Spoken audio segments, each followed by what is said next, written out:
घेऊन नेमकं काय सांगता? हे बघा, मी देवदर्शनासाठी बाहेर गेले होते आणि मला थोडा येण्यासाठी उशीर झाला आणि बाहेर असल्यामुळे मी नॉट रिचेबल होते. पण जेव्हा मी रिचेबल झाले, माझं पक्षाशी बोलणंही झालं आणि माझ्या सेफ्टीसाठीच मला पक्षाकडनंच आदेश होते. नार्वेकर साहेबांच्या मी कॉन्टॅक्टमध्ये होते की तुम्ही इथे पोहोचेपर्यंत, आमच्याकडे येईपर्यंत तुमचा मोबाईल बंद ठेवा, जो अजून पण बंद आहे. आता निकाल समोर आला आणि त्याच्यानंतर हालचाली सगळ्या घडतील, हे सगळं महत्वाच्या घडामोडी सुरू असताना आपण देवदर्शनाला जाणं आणि आपल्याशी संपर्क कुणाचाही होत नव्हता, हे याच्यामुळे कुठेतरी एक नाही, हे बघा, सुद्धा व्यक्त केली जाते. हा बघा, माझं गोष्ट ऐका. सर्व जे इलेक्शन्स लढतात त्यांना सर्वांना माहिती असतं की इलेक्शन लढताना आपल्याला किती अडचणी येतात. माझ्याही आयुष्यात त्या अडचणी आल्या. मी 9 वर्ष मेहनत केली होती. 10 दिवसापूर्वी माझं तिकीट कापलं गेलं होतं. त्या दिवशी मी देवाला साकडं घातलं होतं, नवस केलं होतं की माझ्या मार्गातले अडथळे दूर होऊ दे, मी 5 दिवसात तुझ्या दर्शनाला येईल. आणि पहिल्या बैठकीत मी होते इथे उपस्थित ठाकरे साहेबांबरोबर. तेव्हा मला असं कळलं होतं की सोमवारी जायचं आहे आपल्याला कोकण भवनामध्ये.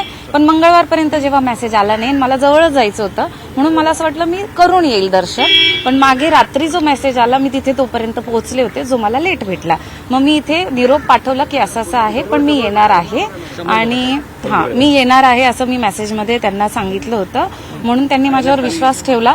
जसं मी संपर्कात आले, मला आदेश मिळाले की तुम्ही पहिले मोबाईल बंद करा, इथे वातावरण वेगळं झालं आहे, पहिले आमच्या संपर्कात या, आम्ही सांगू तेव्हा तुम्ही मोबाईल ओपन करा. म्हणून आम्ही रात्री पोहोचल्या नार्वेकर सरांच्या घरी पोहोचलो. रात्रभर आम्ही तिथेच होतो. सकाळी आम्ही त्यांच्यासोबतच आलो. डॉक्टर सरिता म्हस्के ज्यावेळेस बोलतात त्यावेळेस असं वाटतं की त्या कुठेतरी स्पीड सांगतात, कारण असं काहीच नाहीये. सरिता म्हस्के यांचा मोबाईल जरी स्विच ऑफ असला तरी त्यांचे पती असतील, हे बघा, स्विच ऑफ नव्हता.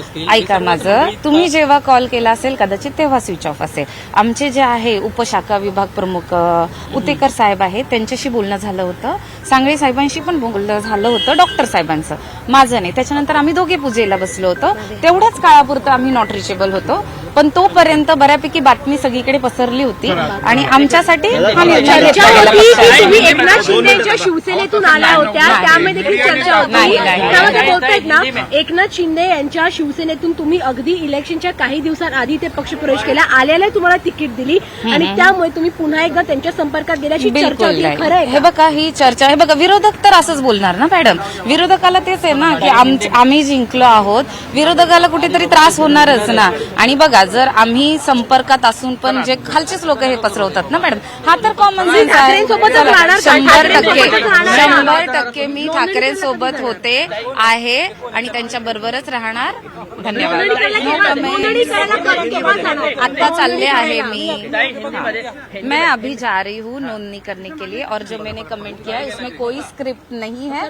जो मुझ पे बीत रही है मैं जानती हूँ, और मैं पक्ष के कनेक्शन में थी, नार्वेकर सर के कनेक्शन में थी, और मैं वापस भी आई हूँ. एक दिन मैं 5 घंटा नहीं पहुंच पाई तो विरोधक तो चाहेंगे ही ना कि कहीं ना कहीं से मेरी बदनामी हो. सर, जवळ नाही आहे ते. धन्यवाद, मला जाऊ द्या आता. थँक्यू. No comments. थँक्यू. या ठिकाणी सरिता म्हस्के ज्या नॉट रिचेबल होत्या, त्यांनी मात्र प्रतिक्रिया दिलेली आहे. लोकशाही मराठी ऐका, पहा, जागरूक रहा.